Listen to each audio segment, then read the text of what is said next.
Hey there, I'm Quackerjack, and today we have something a bit different. This is a 2017 Harley Davidson FXDF Dyna FatBob. It's got a couple of mods on it, including the Stage 1 with the Arlen Ness breather and the S&S slash cut exhaust. And today we are going to be doing a walk around and having a listen to that slip-on exhaust.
So that was the 2017 Harley Davidson Dyna FatBob.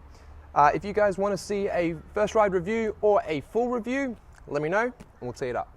Till next time, see you later.